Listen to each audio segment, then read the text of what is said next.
Melnik, let's поприветствуем его. Yes. Where are you from? Where am I from? I'm from From Budki, Ukraine. Far away, Washington. You ever heard of that place?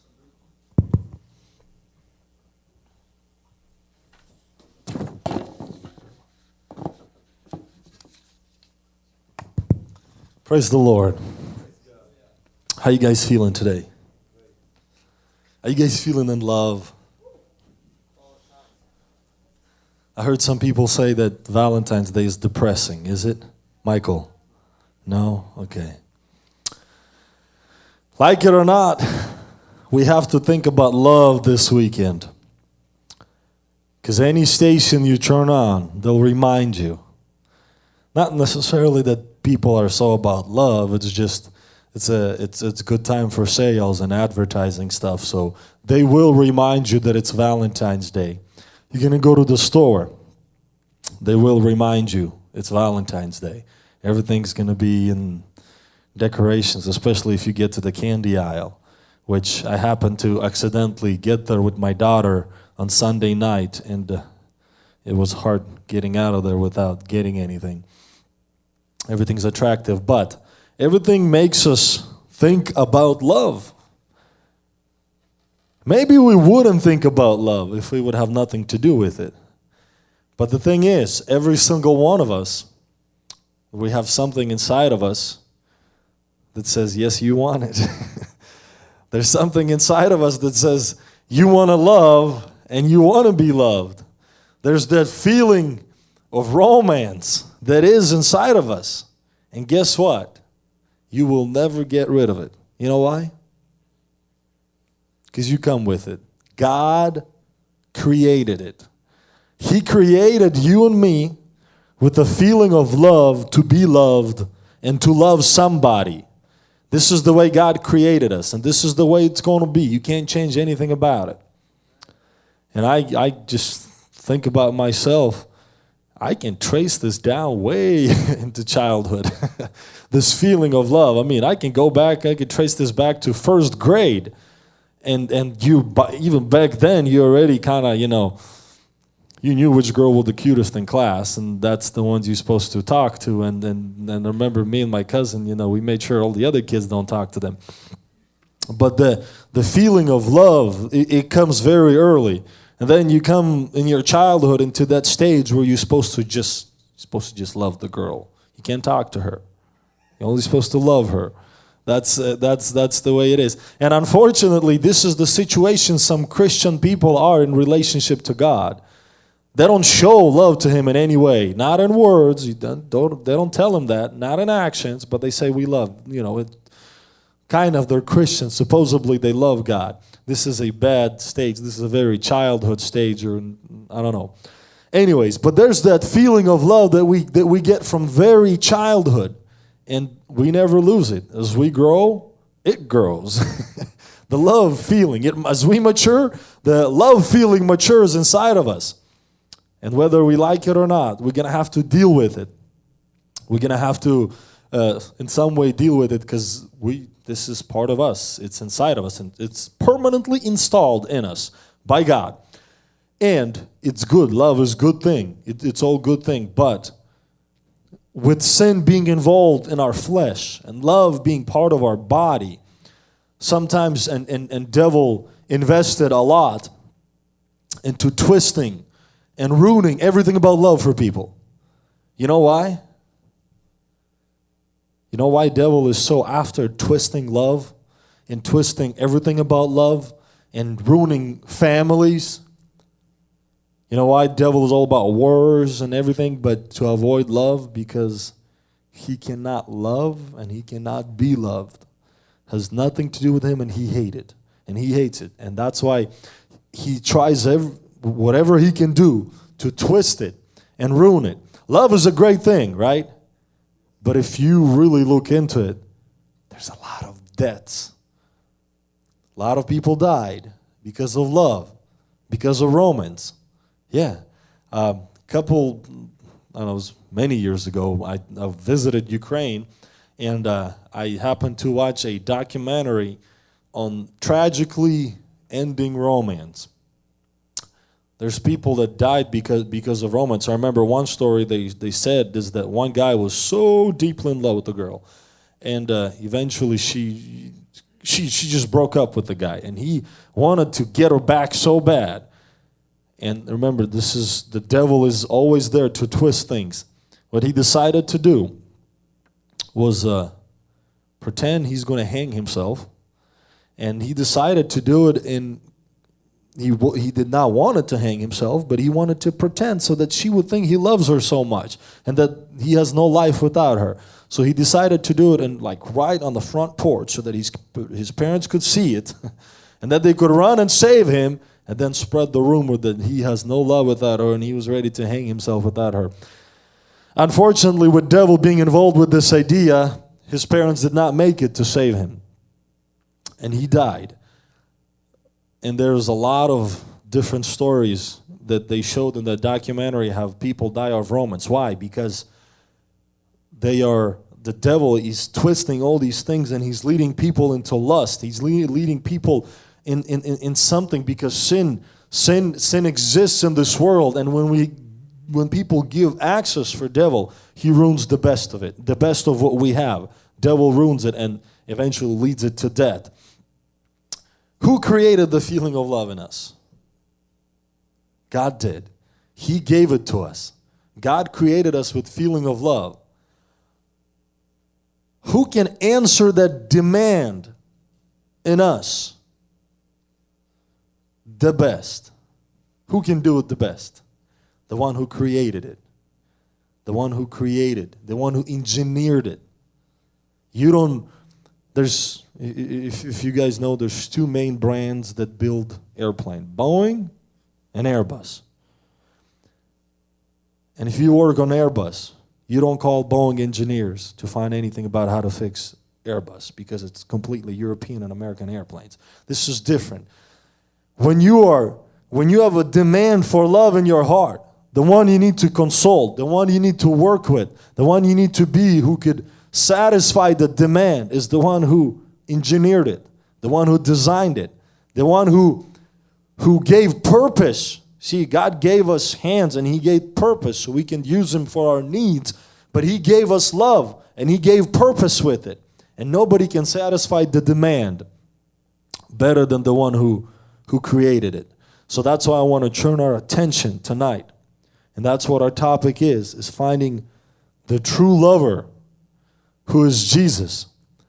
Your demand for love will be satisfied with Jesus. And even speaking between us humans, love, He will satisfy it the best by finding, if we trust this to God, He will eventually lead us to make the right decision to whom you're supposed to marry. I don't know if I told you this story, but I will, since it's so related to this, about a girl that I know, and she was very upset of getting married to any guy who happened to be available, and her parents were very much involved in it as well, and they really tried to get her to get married. Even so, one time she had a boyfriend. He was younger than she was, and her parents really insisted on getting them to get married, but it just wouldn't work. And there were other boyfriends too that they just tried to get them to get married, to get the situation to go, but everything would fail one after another. And time went by. I happened to have been at their engagement party with a totally different guy that she got married to, and I really liked what her dad said is eventually they gave up and completely trusted the situation to God. And literally, maybe not even months went by, came a guy who was a great guy for her, nice job, house, everything needed. She got married, lives happily ever after. But after people put their trust in Jesus, after you put your trust in Jesus, He is the one who created the feeling and love inside of you, and He can answer the demand. So when we're talking about finding love, we're talking about Jesus. He is the one who can answer your demand. I want to take you guys quickly to a poetry that is in the Bible. It's a romantic poetry of one couple, and I believe there's 8 chapters, and the 8 chapters just talks about their dating of this couple. Book Songs of Songs. You guys ever read that? Tell me there's a girl here that did not read. There is no girls that did not read that book. Really? Are you saying you never read the Bible from cover to... I'm just kidding. Yeah, now you guys gonna... So there's a great couple who were that was deeply in love.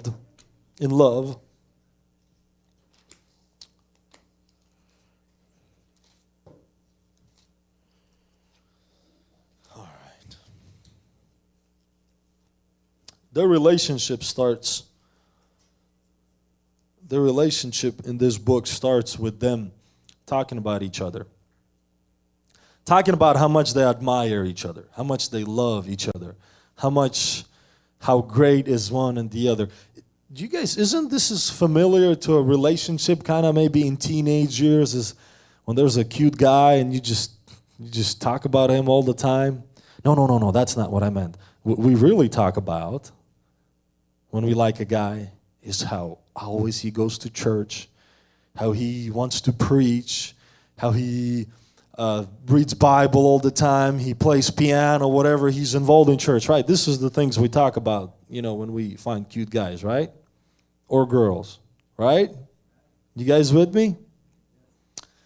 Anyways, but yet we still do talk. When there's a situation in dating, there's time in relationship when before anything starts, there's the talking. That guy is just cute. You just speechless when you see him. Or that girl is so cute, and you just share with your friends. So basically, this is how their relationship starts, is that they're admiring each other. They're talking about how beautiful and all that good stuff about each other. But we're talking about finding the true lover, who is Jesus Christ. And in his relationship, this is what he does. Before his relationship started with us, he was talking about us. There was a conversation going about us and about his decision about us. There was a certain time when there was a conversation in heaven that who is going to go and save the people? Who is going to go and build a church? Who will go and make that step, which will require to do certain sacrifices, of the result of which will be a beautiful bride, a beautiful church. And Jesus, looking already at the result, looking already at the beautiful bride, the church, that eventually will be a result of his sacrifice. He looked at it and he talked about it and he said, I will be the one who will go. He already seen the church that he will build. She will be a beautiful one. She will be a holy church. A church, a bride that will be separated from all this sinfulness that's the devil is twisting among all the people. He already been talking about and admiring his church. And eventually he made that decision. And he went. The thing is, when he talked about it, and I believe it's in the book of Jeremiah, he talks about before the relationship started. He says, when I first saw you, Jesus speaks to the daughter of Jerusalem, to the bride that he speaks he was in relationship with. He says, when I first saw you, you were just laying on the side of the road, forgotten and abandoned by everybody, bleeding. And I found you, and I loved you, and I picked you up, and I started the relationship with. So God, Jesus, the true lover of our souls, from the very beginning, he had amazing, beautiful future for the church. He started talking about it, and he was going into a relationship that he wanted to build with us. The second thing that we can find in this book, and again, this is something we can find in relationship as we date as well.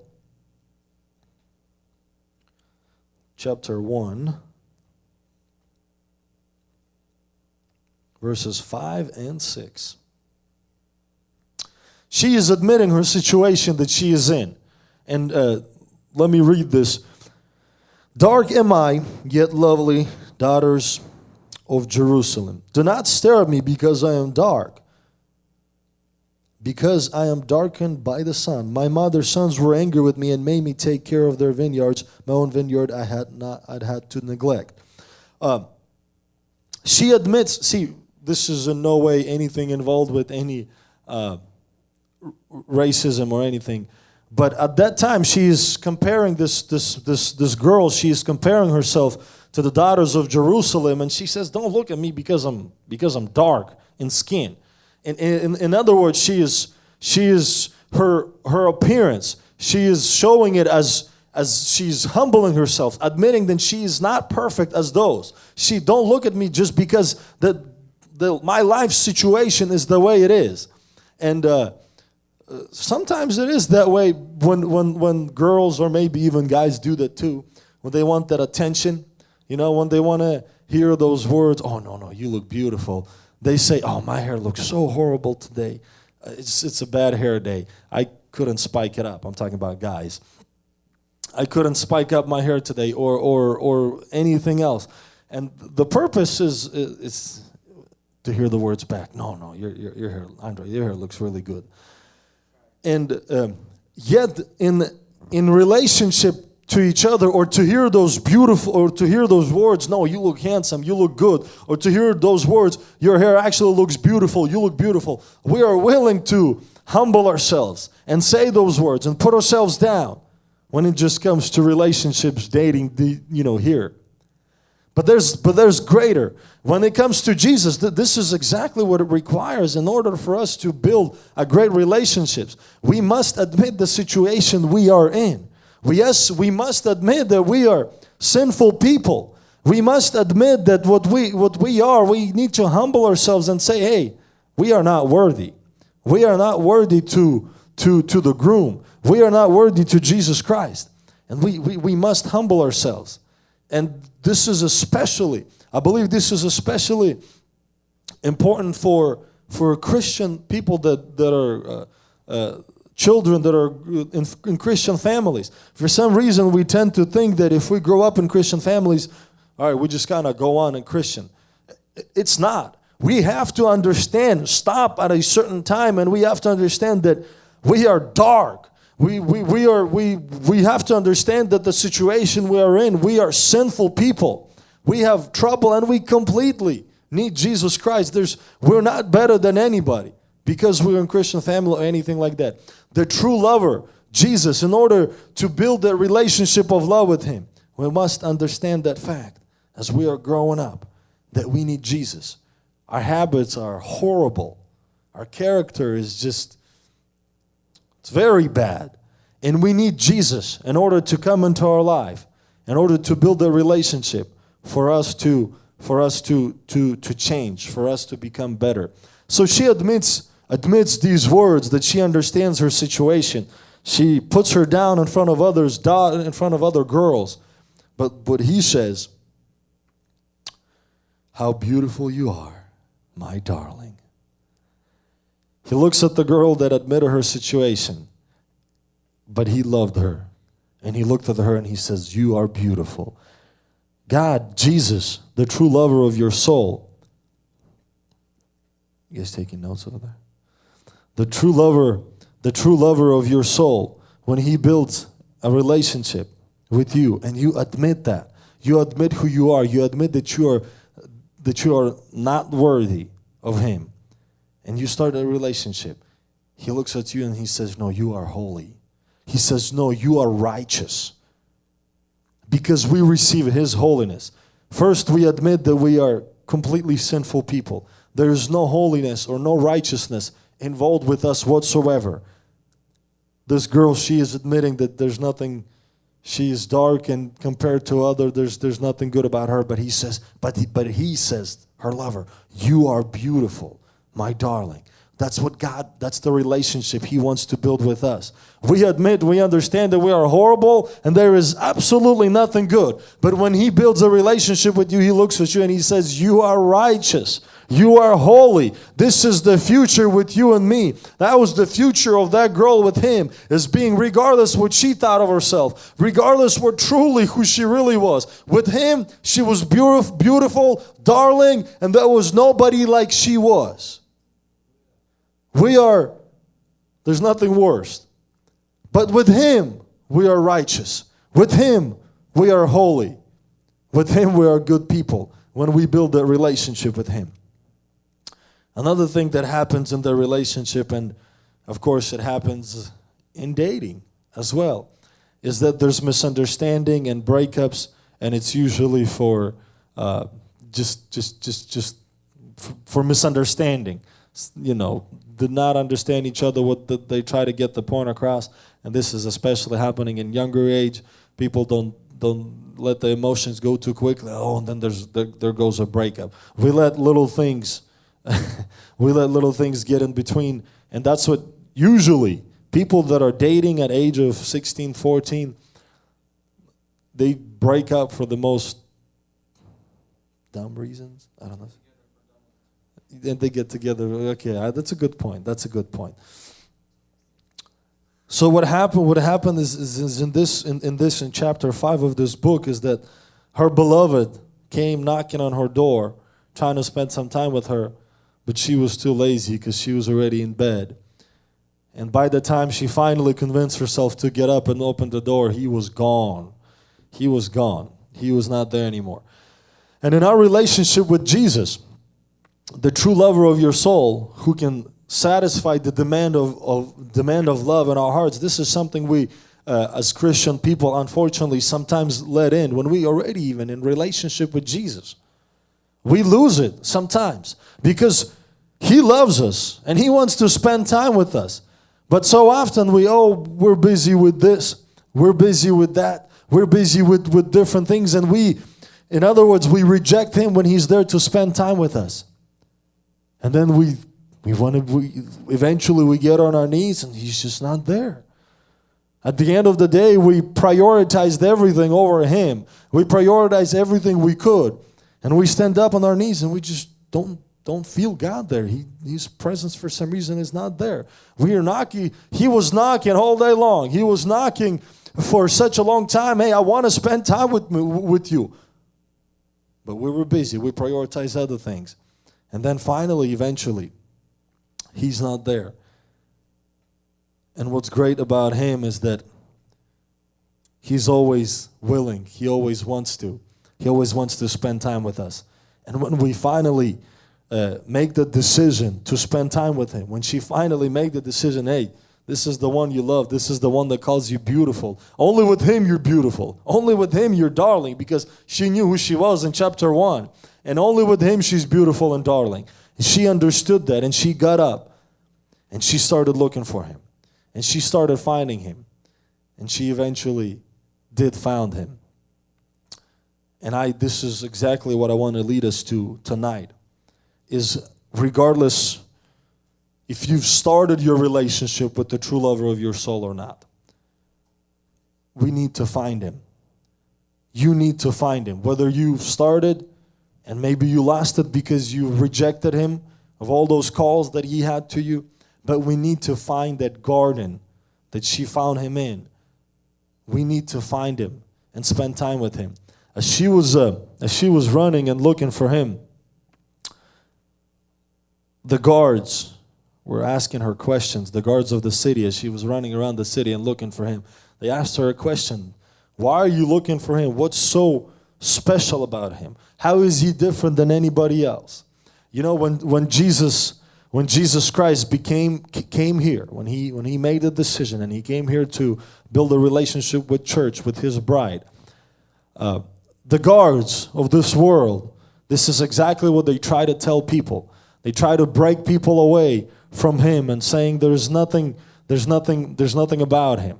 And There were certain followers that when Jesus was on this earth, there were certain followers that built a relationship already with Him. They realized that only with Him they could be righteous. Only with Him they could be holy. Only with Him they could satisfy the demand that their soul needed. They were following Him. But the guards at that time, the Pharisees and all those people, they try to break them away from finding Him, to discourage them from finding Him. But they knew that He is the one that is that satisfy our souls. And they tried to lie to people and turn people away. And the Pharisees, that there's the temple, there's the synagogue, there's nothing in this man Jesus. There's nothing so special about Him. But guess what He does? We sang a song today that He tore a veil. For so long, people were thinking that temple was all about God. And the Pharisees try to promote that. The guards, they try to promote that and say, hey, it's temple. This is where the presence of God. This is the holy place. And the true holiness, Jesus Christ, there's nothing about Him. He's just a man. He's the one who's worthy. He's a rebel. He's worthy to be put on the cross. And they try to promote that. But guess what He does? He tears a veil, and their lie and emptiness is being revealed to the people, especially to all the priests who were in the temple and had access. The veil that was for the Holy of Holies, it was torn apart, and they saw that it was empty. There was no tabernacle there. There was no holiness. There was nothing. So God reveals the emptiness and lie of these people. At the same time, He is revealing the truth to this centurion who was crucifying Jesus. And as soon as this moment happened, when the veil was torn apart, the lie was revealed. The truth is revealed to the heart of this man. And he says, truly, He is the Son of God. Truly, He is the Son of God.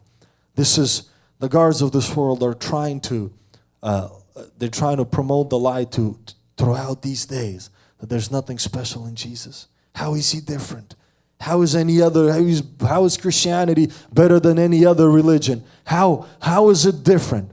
But those who truly seek Him, they find how this lie of these guards is being revealed, and the truth of Jesus, that He is the true lover that satisfies our soul, is being revealed to people as well.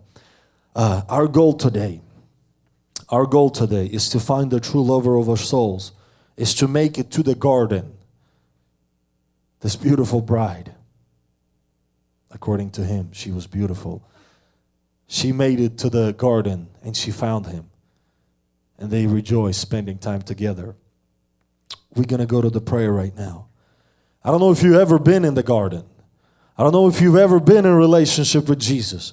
I don't know if you ever experienced the joy that you can have with Him, with the true lover of your soul. Or maybe you have, but you've lost it. You've rejected Him. But today, I want to make the agreement with you guys. Today we have to make it to the garden. Today we have to find Him. Today we have to find Jesus, the true lover of our soul. Guys, there's Slavic and John. Could I get your attention here? We have to find the true lover of our soul. And we will experience unbelievable joy. Unbelievable joy when we spend time with Him. So I want to ask you guys to stand up right now.